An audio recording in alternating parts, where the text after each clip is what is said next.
Before we dive back into the archives of Basgiath, I need you to listen closely.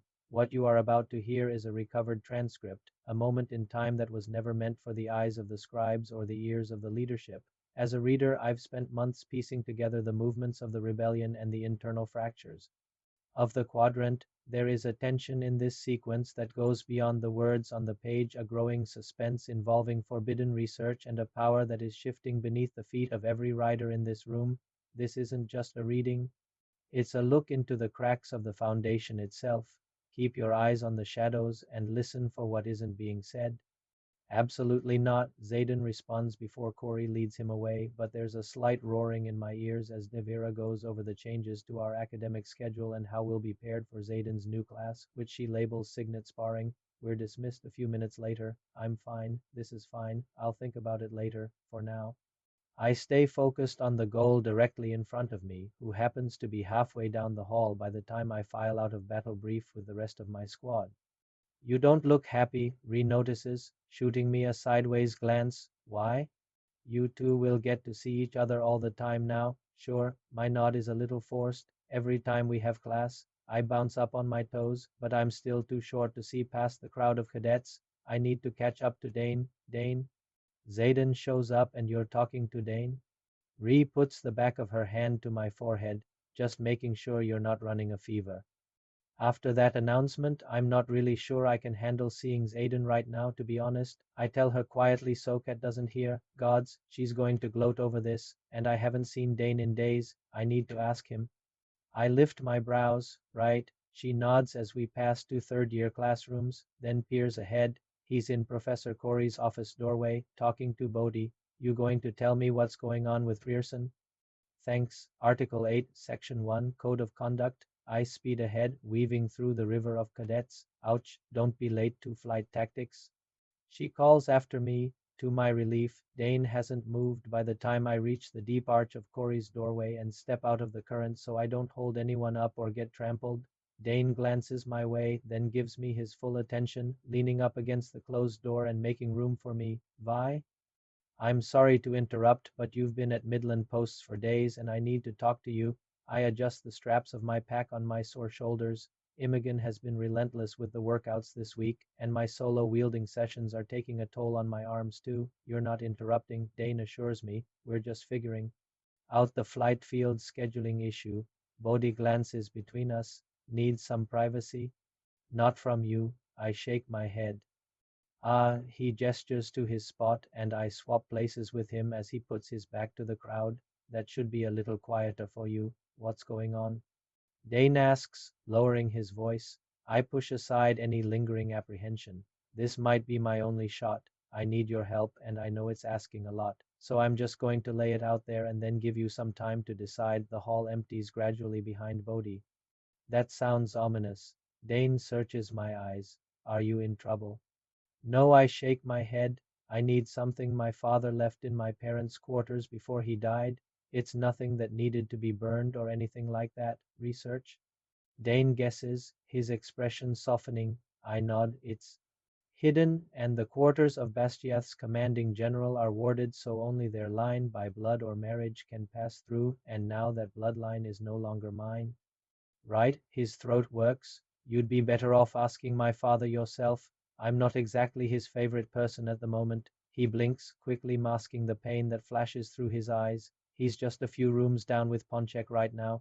I'm more concerned that he might not give it to me, I say slowly. He mentioned last year that he wanted it, and I'm scared he'll keep it for himself, or that he or Markham will redact the information. Dain folds his arms. So you want me to help you steal it? Yes, there's no point in lying. Not sure he really considers me part of the bloodline. Dain starts, but then the door opens behind him. Well, that didn't take you long, Corey says with a laugh, then looks over his shoulder. I don't think they're here for me. He turns back to us. Make it quick, cadets. He has a meeting to attend in about 10 minutes. Now, if you'll excuse me. We part, and Professor Corey heads into the empty hall. Professor Riorson, Dain's tone isn't exactly respectful as Xaden fills the doorway. My pulse leaps and I drink in the sight of him, stubbled cheeks, full lips, and gorgeous eyes. There's no hint of red to be seen. Violet. Xaden ignores Dain and his cousin, his voice sliding over my skin like velvet. A word in private? Not a good idea. I shake my head slowly. I'm certain I've had worse ones. He holds out his hand. You're now a professor. Clutching the straps of my pack keeps me from reaching for him. I'm a cadet, and Xaden glowers at me. Oh shit, Dain says quietly. Article 8, Section 1 of the Code of Conduct. Wait, you two broke up? Bodhi's voice rises. Yes, I answer. No, Xaden says at the same time, glaring at his cousin, then jerking his gaze to mine. No, he repeats. I mean, if you're our new professor, then the code applies, at least for as long as you hold the position, Dain muses, and I can't think of a single piece of codex that overrides it. No one asked you, Aetos, Xaden warns. Don't blame me. I didn't write the code. Dain backs into the hall with his hands up. Nor did I accept the job. Xaden tenses. Well, I have class, so good luck handling this one. Bodhi hurries after Dain. Xaden waits half a second before grabbing the right strap of my pack and tugging me into Corey's room. So much for getting to class on time. He lets me go and closes the door behind us. Garrick didn't come with you? As stalling tactics come, it's a lazy one, but it's all I have as I retreat toward Corey's desk, avoiding the two chairs sitting in front of it. The office is one of the bigger ones, boasting 2 arched windows and a built-in bookcase with tomes stacked haphazardly to fill every possible inch. Considering he was dangerously close to my side when I lost control, we decided the babysitting program wasn't as effective as we'd hoped. Xaden leans against the wall to the left of the door, his shoulder resting along the frame of a painted rendering of the first 6's dragons, but not 7. You're here now, so it won't happen. Again, I brace my palms on the desk and jump to sit on its edge. I made myself a promise that I would do anything to save you, to cure you, so if that means we can't be. Do not finish that sentence. He walks my way, and my heartbeat increases with every step he takes. You're already the deadliest here, so it's not like I have to worry about grading you fairly. This changes nothing. We live by the Codex. I try again. I live by you. When have I ever given a fuck about the Codex or the Code of Conduct? He cradles my face and leans down, resting his forehead against mine. I am yours and you are mine, and there's no law or rule in this world or the next that will change that. My eyes slide shut, like that might stop my heart from falling even harder for this man. So what do? Corey thinks we can get an exemption. I just have to ask Ponchek here in a few minutes. His thumbs graze my cheeks, and I slowly open my eyes, clinging to the hope that he might be right, that it could just be that easy. No matter what, we have to keep you here. You were only on the border for a week, and look what happened. I don't have to say what we're both thinking. I know. He lifts his head, and the worst part is I don't even remember reaching for the source or taking the power during the battle. It was simply there, if Sgaeyl hadn't. His chest rises with a deep breath. She spoke to me for the first time. Yelled is a more accurate term, and I snapped out of it, but the damage was done. I let you down. You didn't. I clasp his wrists. We'll figure this out, and if Ponchek agrees to the exemption, I have a few things I need to catch you up on. He nods. I'll meet you in your room. The door opens, and I drop my hands, but Xaden doesn't move an inch. Ah, Professor Riorson, Aetos says from the doorway. Corey mentioned you might be in here, so I thought I'd handle the awkward business of you inevitably asking for an exemption to the Code of Conduct so you don't embarrass yourself in front of Colonel Ponchek. My stomach dips. I don't need Melgren's signet to know this battle isn't going to go our way. General Aetos. Xaden's hands slide from my cheeks in a slow caress, and then he turns to face the commander. I'm formally requesting an exemption in regard to Article 8, Section 1, on the grounds that this is a previously existing relationship and the post is temporary. Denied. Aetos responds without sparing a second. I'll obey Melgren's order and give you the position, even though I think there are riders better suited for it, but make no mistake, Riorson, I don't want you here. Pardon or no pardon, title or not, I won't forget that you murdered the vice commandant in cold blood a few short months ago and ripped this institution apart. Your attachment to Cadet Sorrengail gives me the perfect excuse to kick you off my campus, and I will joyfully take it should you break the code of conduct, Professor. It may be General Melgren's army, but it's my school. Do you understand? Gods, I fucking hate him. That you're an asshole. Absolutely. Xaden holds up his finger. and insulting you isn't against the code of conduct. I checked. Aetos flushes scarlet and snaps a glare in my direction. Farewells are over. Get to class, cadet. Nothing changes. We just do what we're best at, Xaden says. Steal half the Quadrant's riot and run for Aretia. I slide off the desk, anger stirring my power to a simmer. No, smartass, sneak around. At least for now. For now, I agree as General Aetos clears the doorway just in time for me to pass through. Just so you know who to hate, I say over my shoulder once I'm in the hall. Xaden didn't kill Varish. I did. Aetos stiffens and his eyes bulge as Dain steps out of the shadowy archway directly across the hall. Come on, Violet, I'll walk you to class. Dain looks at his father like the man has abandoned his dragon to die on the battlefield.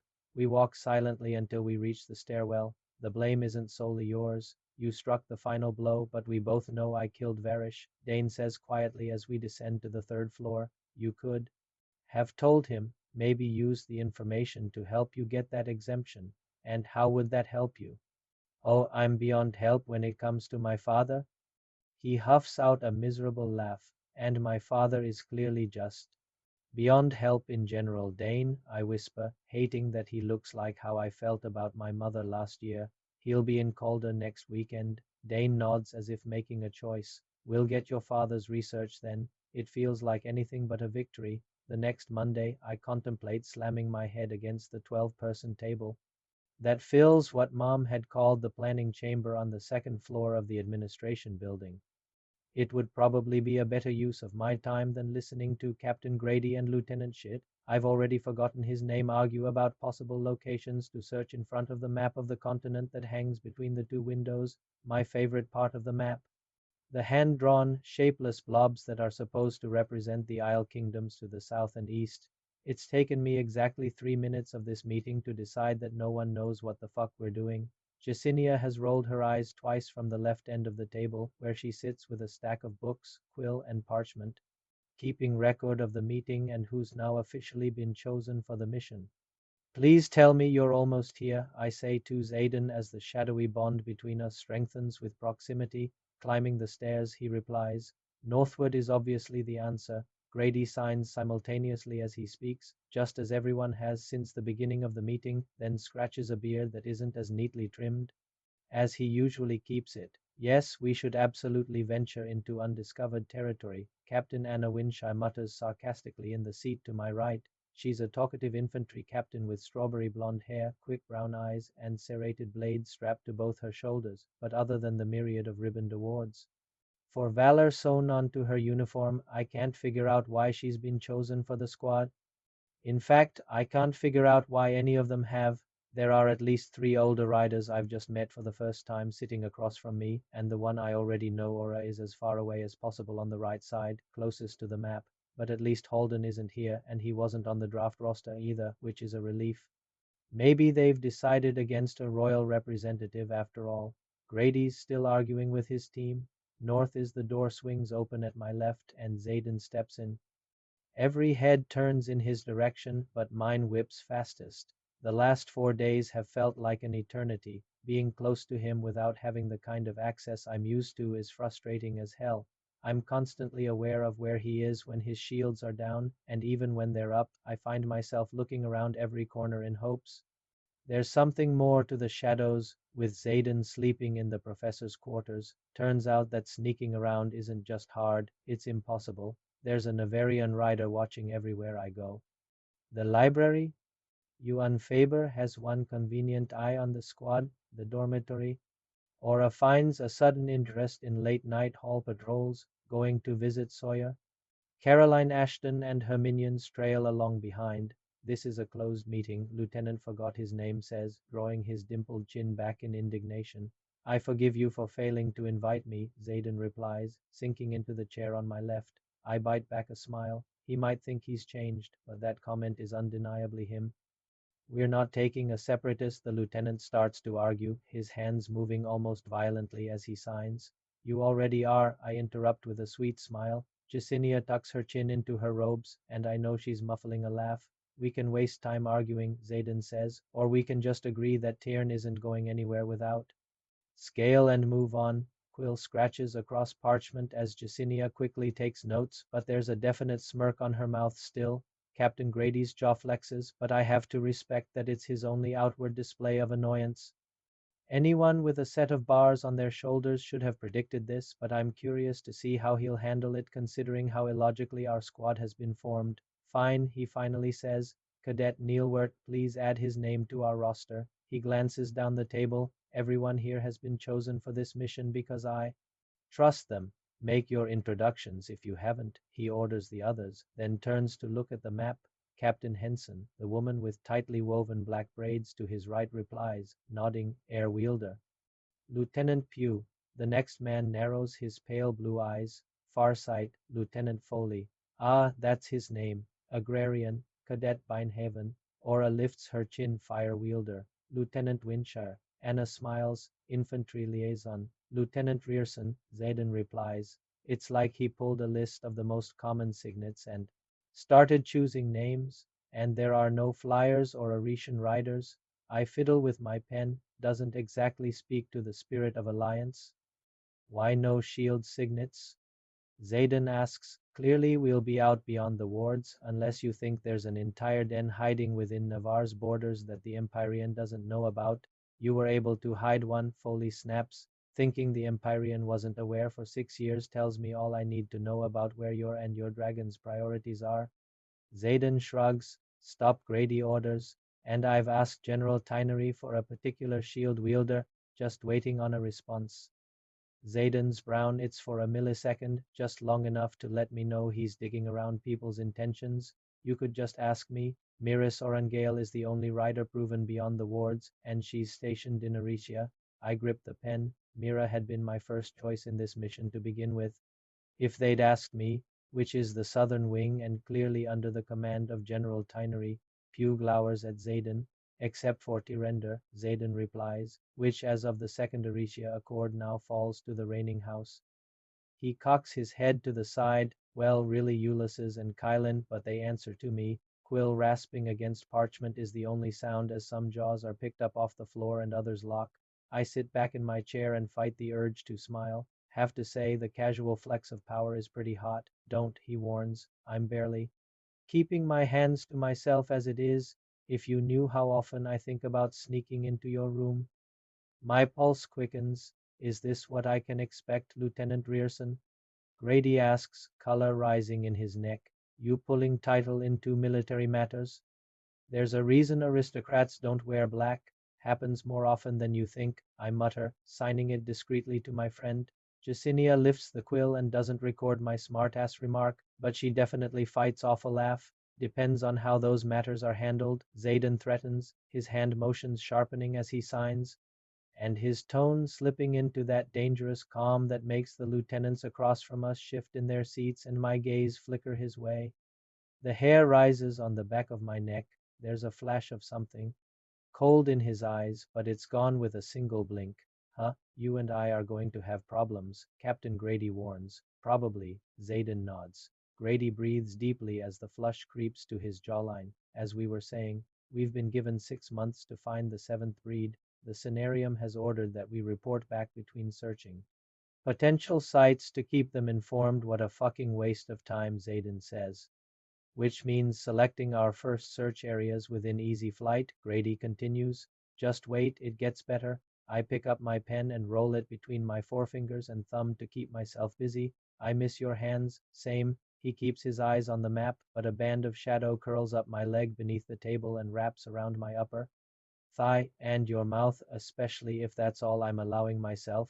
It's on the tip of my mental tongue to tell him he doesn't have to limit himself, but I'm sure drawing more power from the earth on his last mission isn't exactly evoking confidence in his self-control. And I've chosen to begin along the northward coastline, Captain Grady finishes. Xaden's brows hit the ceiling. Told you it got better. Captain Henson drums her fingers on the table. Why? Grady clears his throat. Basing our operation at the coastline gives us access to magic. Plus, the Emerald Sea is largely unexplored because sailors don't return from the deepest waters. Henson retorts, then looks my way. Where would your dragon like to search?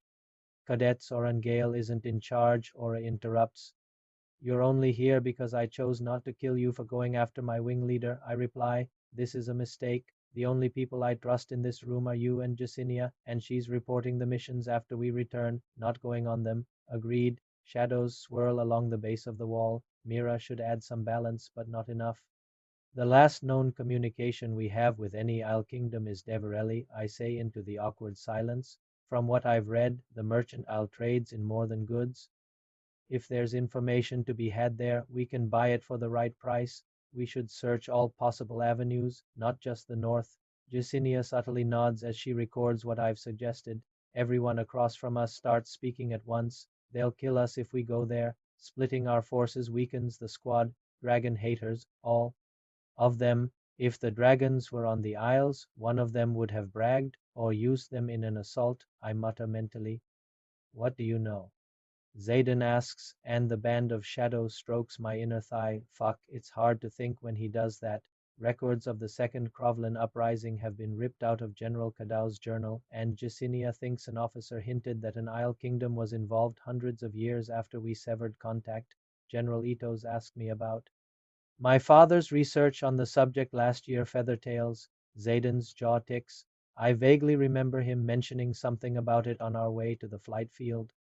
Exactly. Dragons mentioned with Isles tells me we should look south. I watch the others descend into shouting, their hands flying as they sign, and Aura is the shrillest of them all, pretty bold coming from a cadet. I don't know the contents of Dad's research, but I do remember him suddenly going secretive with it about 6 months before he died. If he'd wanted Aetos or Markham to have it, he would have left the information in his archives office, as opposed to. He glances my way as the shouting only grows. It's in their quarters. I wince. General Aetos's quarters. Don't worry, Dain's agreed to help me find it. Xaden cracks his neck. Don't worry and Dain do not belong in the same sentence. Silence. Grady shouts, his complexion fully ruddy. Aside from already provided logic, Deverelli requires too high a price for an audience. South is not an option, he says to me, then turns toward Captain Henson. And as for the Emerald Sea, perhaps dragons are the reason sailors don't return. Until further notice, assume we will fly northward in the next month. Prepare your supplies. This meeting is adjourned. Fuck. Every bone in my body says to fly south. Stay, Xaden says. I'd kill for 30 seconds with you. Absolutely. A freaking hug sounds great. Xaden and I hang behind as everyone files out, even Jacinia, but Ora Binehaven waits at the door like a nursemaid, her brow arched as I gather my things. Yes, Ora? I ask as I close my pack. Just waiting to escort you back to the Quadrant. She looks pointedly at Xaden.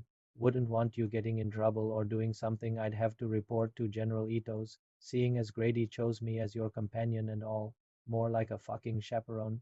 Do you mean Ponchek? She shakes her head. Aetos made it clear to the wing leaders that the code of conduct is to be followed to the letter. Her eyes narrow. Naturally, we've passed that order down through the chain of command. Turns out there are lots of us happy to make your life as miserable as possible. Great. I force a smile and the shadow slips from my thigh as I walk past Xaden, keeping even my eyes to myself so she doesn't have anything to report. We'll get time, he promises. You're safe here. That's all that matters, at least until we go northward. This moment, it's heavy, isn't it? What we just saw was a dangerous game of chess. You have Violet caught between her duty as a cadet and her desperate need to save the man she loves, and Xaden, who is now forced into a role that puts a target on his back and a barrier between them. But the real takeaway here isn't just the romance or the tension, it's the research. Violet's father knew something about the islands, something so significant that even the high-ranking leadership is scared of it. When Dain agrees to help, it's a massive turning point. We've seen their relationship fracture and break, and now they are forced into a reluctant alliance to steal from General Aetos himself. It shows you just how high the stakes are. If the information in those journals is enough to make a rule follower like Dain turn against his own father, we are looking at a secret that could change the entire map of the continent. The leadership wants to fly north to safety, to what they know, but Violet and Xaden know the truth lies south. We're standing on the edge of a choice that will either save Navarre or burn it all down. Keep that in mind as we move toward the northward coastline, because nothing is as it seems.